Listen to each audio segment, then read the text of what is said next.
Hi there and welcome to my channel.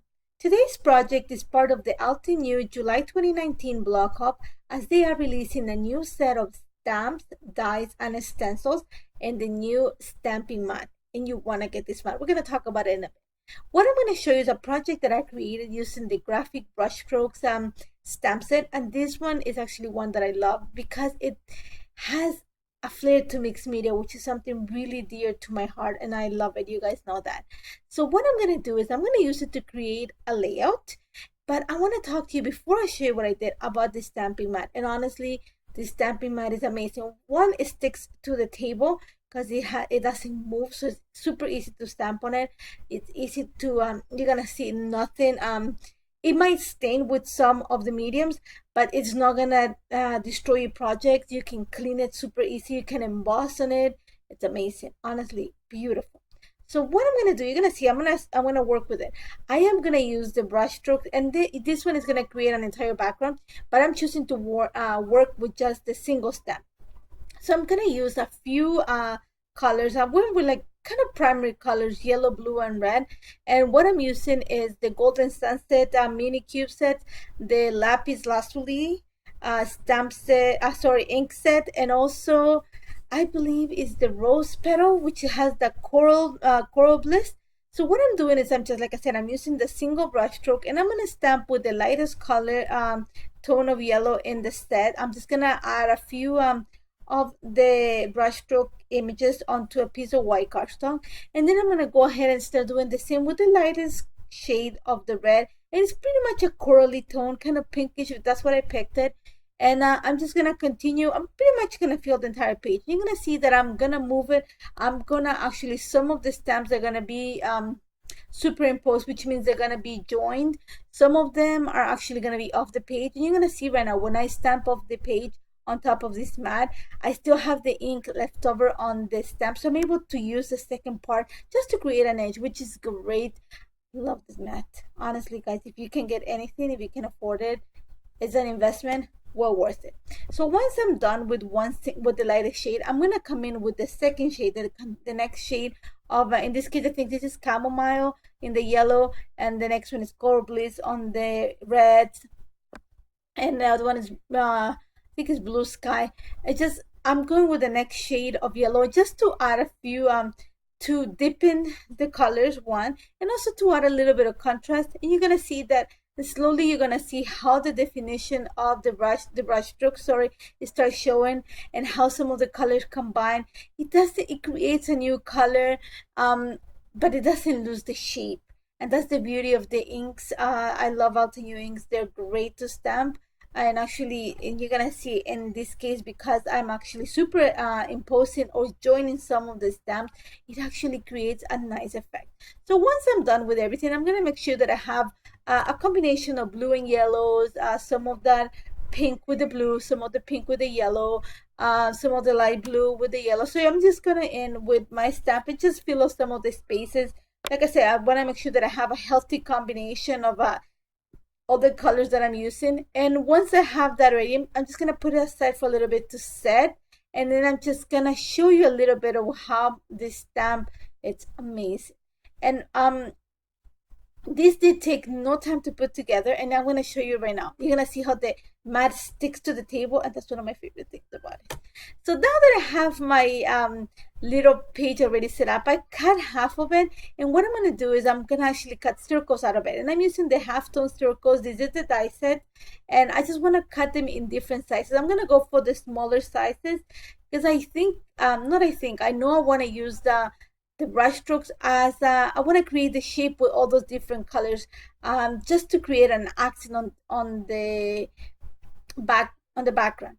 So you're gonna see that I'm just gonna take my time and just pretty much cut the entire sheet of paper, especially this half, and I'm gonna say 3/4 of the page is what I'm gonna cut, and I had a quarter of the page left over. So I'm just gonna take it off camera and just continue working the circles. And then at the same time, I went and pulled a few pictures, and I ended up working with this. This is my niece, and she's a very vivacious kid that likes to play with my stuff. So whenever she comes over, she will pull everything and build forts, and she loves arts and crafts. So I usually take pictures of her, and this is one of them. So what I'm going to do for the background is I want to create more, I'm going to say a narcy look for this page.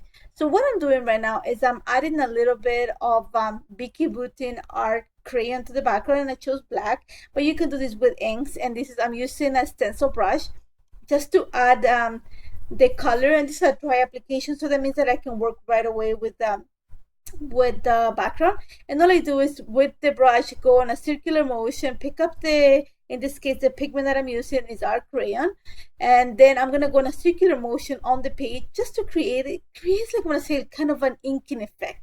So now that I have that in place, I want to bring some more of that brush stroke look. So what I'm going to use, this is the warm gray set, the ink set from Altenew, and I'm going to use the single brush stroke, and you're going to see that I'm going to stamp a few of the brush strokes all around the area where I added the art crayon. I just want to accent, bring that mixed media look to the page, and I thought this actually is a simple way to add. Love this stamp, so versatile. My idea was to create also a card, but I just love the background so much, and I thought that cutting the circles was going to be a better idea than just creating a card. So all I'm doing right now is I'm just stamping a few of the brush strokes. You're going to see that I'm going to try to put them close together, kind of in little groups, little sections, but I'm not in an order. I'm just like randomly adding them. I'm going to stamp some of them off the page so it looks like it's cut off. And that's pretty much it. That's going to be about using stamps. I am going to put it away, and then I'm going to clean my mat. And even though I used the black, it did not stain the mat. Like I said before, there are some mediums that might stain the mat. They do stain, because you're going to see later on in another project that I created that I stained the mat a little bit, but it doesn't affect your product. It's not it's just natural. It's a white mat, but it's great. So all I'm doing right now is I'm using a little bit of the black ink from Altenew, and you're going to see that I just diluted it and I added a few splatters on the page. Now all I'm doing is just playing with the circles that I have, just to create, I'm going to take advantage of the horizontal line where I have the mixed media, and I'm going to use the circles that I created as accents just to bring some of the color. And I think that's all I'm going to need, because they're really colorful. The yellow is very vibrant, and so is that coral tone, and so is the blue. So all I'm doing is kind of creating little groups of the circle. And now that I have an idea what it's going to look like, I'm just going to glue a few of them, and I'm using for this removable tape, because I'm going to take them off camera and actually stitch through them with my sewing machine. So you're gonna see that I'm just gluing a few of them, and then the other ones are gonna actually be glued onto the background using some foam adhesive. I want to create some dimension in the circles.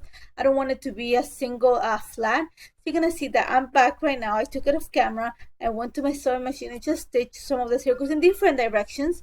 And then all I'm going to do right now is back the picture, and I'm using one of the papers from the Live You Dream collection. I wanted something dark because I want all the colors in the circles to do the work for me.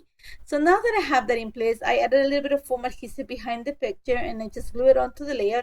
And you're going to see that I have two different, I don't know how you call it, widths of a thickness of foam adhesive, and that's just going to help me with creating different dimension onto my layer. You're going to see that some of the circles are going to look to be higher than others, and I really like that. I love the fact that there's a difference in size, difference in dimension, difference in color, and I love the movement that it creates. I love the graphic design of it. And once I have everything in place, you're gonna see that I'm gonna have some of the circles are glued a little bit off the edge of the page, and that's okay. I'm gonna actually trim it so it looks like I'm gonna cut it, the excess, so that it fits flat with the page. Now that I have that in place, all I have to do is just add my title, and for this I'm using one of them.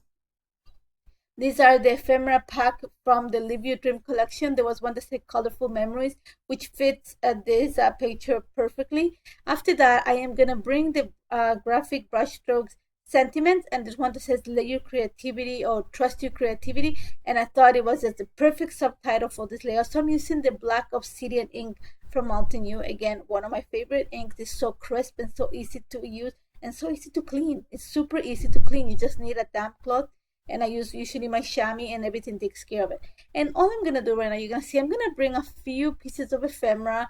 These are from different collections. I think it's from some from Paige Evans, some from Pinterest. These are stuff from my stash. I wanted stuff that talked about creativity, being yourself and stuff like that. So you're gonna see that I add paint brushes, and I'm gonna add a few more circle ephemera. I'm gonna use some of the crayons. I'm gonna bring a lot of color because I have color on the background, and because I have all that grayish tone in the background too, it allows me to add a few more colors. So now that I have everything in place, I'm just gonna add a few lines of journal, and I'm just talking about the fact that my niece just built a fort on the table. After that, you're gonna see right now I'm using a little bit of watercolor on my mat, and I just diluted it a little bit. That's watercolor marker, and then I'm just gonna add a few more splatters, and this is black ink, and you're gonna see that it doesn't affect the mat. And like I said before, even if it stains it, it's not gonna affect the result. It still works, and it's great. Honestly, guys, you need to get a mat. And that's gonna be pretty much it. That's all it's gonna take for my layout. It was super simple and super easy to put together, and I love the graphic design of it. There's a lot of movement, a lot of color, and I hope you try it. If you have any questions or how this came together, don't hesitate to contact me. Remember to jump onto my blog so you can take part on the hop. There's a chance to win gift certificates, but also to check other projects that I created. There's a lot of beautiful stamps and dies that are being released right now, so make sure you check them out. Thank you so much for joining me, and I'll see you in a little bit. Take care, guys.